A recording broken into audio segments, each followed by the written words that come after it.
আল্লাহ কি আমাকে ভালোবাসেন? এই প্রশ্ন অনেক সময় আমার অন্তরে আসে। তারপর একদিন আমার খেয়াল আসলো যে আমার রব যেই বান্দাদেরকে বেশি চায় তাদের বিষয়ে তো তিনি আয়াত দিয়েছেন। তাই আমি কোরআন মাজিদ খুলে বসে পড়লাম। আমি খুঁজলাম, তো প্রথম আয়াত পেলাম যে তিনি মুত্তাকিনকে ভালোবাসেন। আমার মনে হলো আমার মাঝে তো একটুও তাকওয়া নেই। তারপর আমি পরের আয়াতে দেখলাম তিনি সবরকারীদেরকে বিশেষ রাখেন। আমার নিজের তাড়াহুড়া করার জন্য খুব আফসোস হলো। আর একটু আগে পড়লাম তো জানলাম আল্লাহ মুজাহিদিনকে অর্থাৎ চেষ্টাকারীদেরকে ভালোবাসেন। আমার অনুভব হলো যে আমি তো অনেক কম চেষ্টাকারী মেয়ে। যখন আপনি নামাজের পরে কোনো সান্ত্বনা পাওয়ার জন্য কোরআন খোলেন আর একটা আয়াতে আপনার নজর পড়ে, একটু আগেই বন্ধ করা অশ্রু পুনরায় গড়িয়ে পড়তে লাগে, যে জন্য আপনি জায়নামাজে নিজের আল্লাহর সামনে কেঁদেছিলেন। এখন সেই কথারই সান্ত্বনা কোরআনের আয়াতে আপনার সামনে চলে আসে। আপনার মনে হয় কোরআন আপনার সাথে কথা বলছে, আপনার রব আপনার জবাব দিচ্ছে। দুনিয়ার পরীক্ষার খুব সুন্দর অনুভূতি হয় এটা। কোরআন একটা মেসেজ পুরো দুনিয়ার মানুষের জন্য। কিয়ামতের দিন মহান আল্লাহকে অবশ্যই হিসাব দিতে হবে। কিভাবে মানুষ? যদি সেই কিতাব পাহাড়ের উপর নাজিল হতো তো সেটাকে খণ্ড বিখণ্ড করে দিত। তো যেই ব্যক্তি এটাকে গুরুত্ব না দেয় তার কি হাল হবে? কখনো এটার উপরও লক্ষ্য করে নিও। আমি স্বীকার করছি আমার প্রতিটা গুনাহ। আপনি ক্ষমা করে দিন আমাকে। দেখুন, আপনি তো রহিম। আপনার দরজা থেকে যদি খালি ফিরি তাহলে আপনার রহমতের ওপরে প্রশ্ন অথবা দাগ লেগে যাবে। আর আপনি তো কাউকে খালি হাতে ফেরান না, এটা আপনার শানের বিপরীত। আপনার রহমত তো সবসময় আছে এবং এটাই সত্য। আমার মালিক, আমি আপনার পরীক্ষার যোগ্য নই। আমাকে শুধুমাত্র মাফ করে দিন। নিজের ধনভাণ্ডার থেকে আপনার রহমতের সিক্কা দিয়ে দিন। আপনার রহমতের চাদর একটু দিন, যেন আমার গুনাহ, আমার নফরমানি, আমার নফস সব ছুটে যায়। আল্লাহ, আমি আপনার বান্দাদেরকে মাফ করে দিলাম। আপনি আমাকে মাফ করে দিন। আপনি আমাকে মাফ করে দিন। আপনি একটা কথা মনে রাখবেন, আল্লাহ সবসময় মানুষদেরকে আপনার সামনে প্রকাশ করবেন। এটাতে কোনো কিছু যায় আসে না যে তারা নিজেকে কতটা ভালোভাবে লুকিয়ে রাখে। এটাতে কিছু যায় আসে না যে সে কতটা চেষ্টা করে আর নিজের আসল চেহারাতে পর্দা দেয়। আল্লাহ সব জানেন। তিনি সবসময় মানুষের সামনে তাদের আসল চেহারা প্রকাশ করে দেন। যখন আপনি কোনো কঠিন পরিস্থিতির মধ্য দিয়ে অতিক্রম করছেন তো আল্লাহ সবসময় আপনাকে মানুষের আসল চেহারা দেখাবেন। বিশ্বাস করুন, আল্লাহ আপনার চোখের সামনে যা কিছু প্রকাশ করবেন সেটাতে আপনি অবাক হয়ে যাবেন।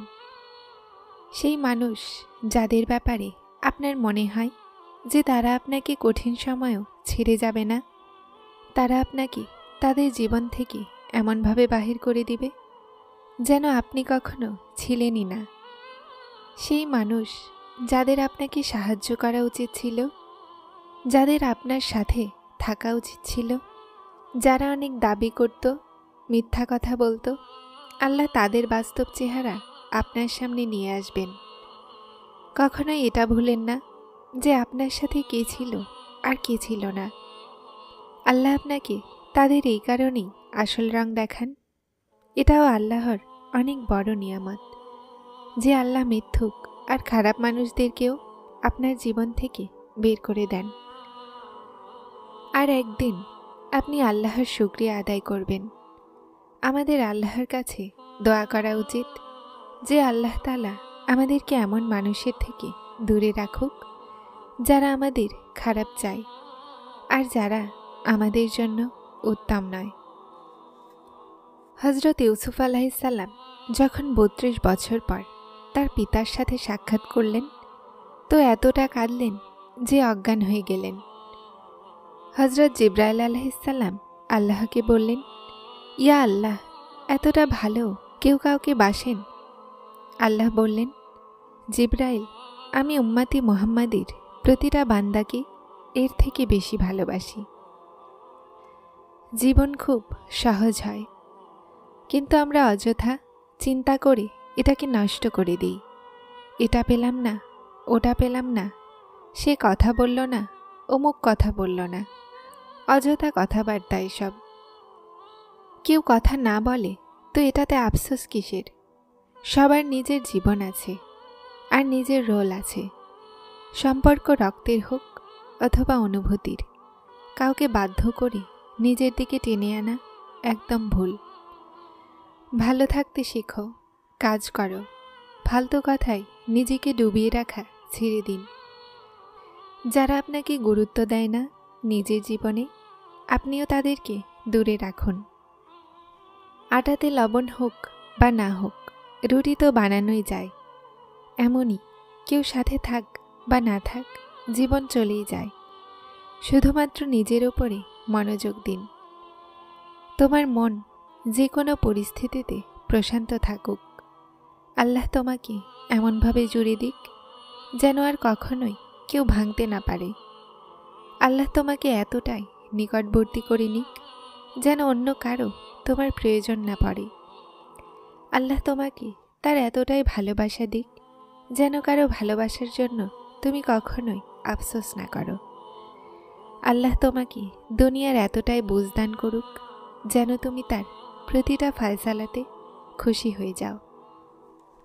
আল্লাহ তোমাকে এত কিছু দান করুক যেন তুমি কারো মুখাপেক্ষী না থাকো। আল্লাহ তোমাকে তার স্মরণে এতটাই মশগুল করে দিক যেন তোমার অন্য কারো স্মৃতি দুঃখ না দেয়। আমিন ইয়া রাব্বুল আলামিন।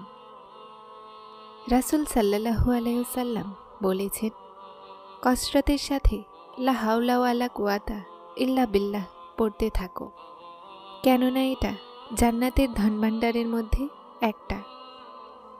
মন সব জায়গাতে লাগে না, আহ্লাদ সবার সাথে করা যায় না, আশা সবার উপরে রাখা যায় না, সবার জন্য আমরা বাচ্চাদের মতো করি না, খোলা বইয়ের মতো সবার চোখকে পড়া যায় না। মানুষ ভালো অথবা খারাপ নিজের মর্জিতেই হয়।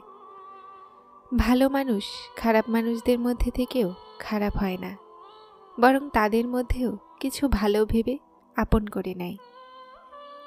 নিয়ত আর ঈমান তো আপনার, তাহলে কি খারাপ বানাতে পারে? দুঃখ আর কঠিন পরিস্থিতিতেও যদি মানুষ পজিটিভ না ভাবে তো কখন ভাববে?